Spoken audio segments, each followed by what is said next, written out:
একটা কথা আছে, হাসির মুখের পেছনে যে কতটা কষ্ট আছে সেটা কেই বা জানে। সেম কেস আমার সাথে। সময়টা ছিল পুজোর, চারিদিকে আরামসে ঘুরছিলাম, বাট আমার কোমরে ছিল পেইন। ডাক্তার বলে দিয়েছিল বাইরের খাবার একদমই খাওয়া যাবে না, অনলি ভেজ খাবার, তারপর বাড়ির ডাল ভাত। তাই সকালবেলায় শুধু একটা আপেল খেয়ে আমি শুরু করলাম আমার কলকাতায় ঠাকুর দেখার জার্নি। বাড়ির থেকে গান্ডে পিন্ডে গিলে এসেও স্টেশনে এসে এদের না ঠুসলে হয় না খাবার। কতদিন খাইনি লুচি।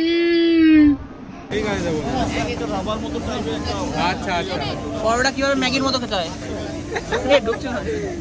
সব কটা দেখি দেখি খাচ্ছে আমাকে, যা হাগা ছুটবে না এদের পরের দিন।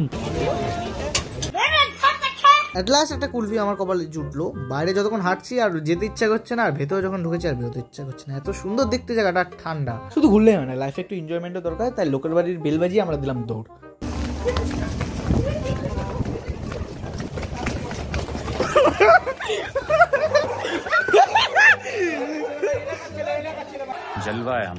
আর একটা প্যান্ডেলে ঢুকে আমরা একটা হেভি মাল দেখতে পারলাম।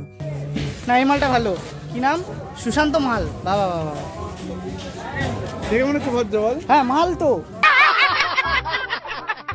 আমার ভালো কাজের জন্য আমার জন্য স্বর্গের দ্বার খুলে গেছে। আমি স্বর্গের দিকের জন্য এগিয়ে চললাম, বাট ভগবান পরে নিজের ভুল বুঝতে পেরে আমাকে নরকের টেলিপোর্ট মেরে দিল। বাট জায়গাটা আমার পছন্দ হয়নি, তাই আমি কিছু খেতে বেরিয়ে গেলাম। খেতে বেরিয়ে মনে পড়লো আমার তো বাইরের খাবার খাওয়া বন্ধ। সবাই এখানে চাউমিন খাচ্ছে, ফটো তুলছে, আমি সবগুলোকে দেখছি খালি বসে বসে। খাওয়ার কোনো উপায় নাই, আমার খালি একটাই ভরসা আছে, একটা আপেল।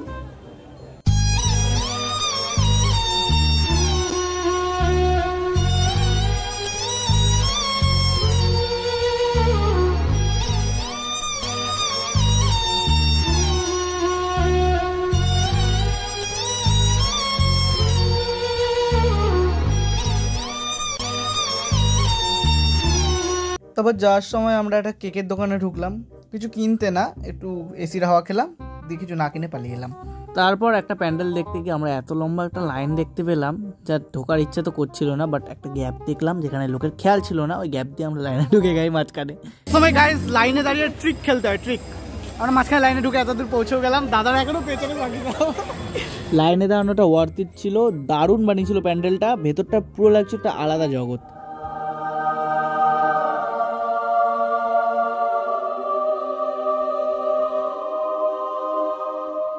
চার পাঁচটা আরো ঠাকুর দেখে আমরা চললাম আবার টিফিন করতে। হ্যাঁ আমি ওই একই জিনিস খেয়েছি। কি খাচ্ছ আন্দা? খেতে পারবো না। তুই একটা কাজ কর না, তুই 10 টাকা নে না, একটা নে। অসহায় দুঃখী মানুষ, ব্যাকগ্রাউন্ডে ওই মিউজিকটা লাগাবে না।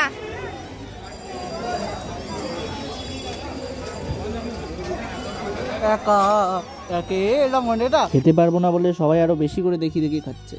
সবগুলো শালা পেট খারাপ হবে দেখ।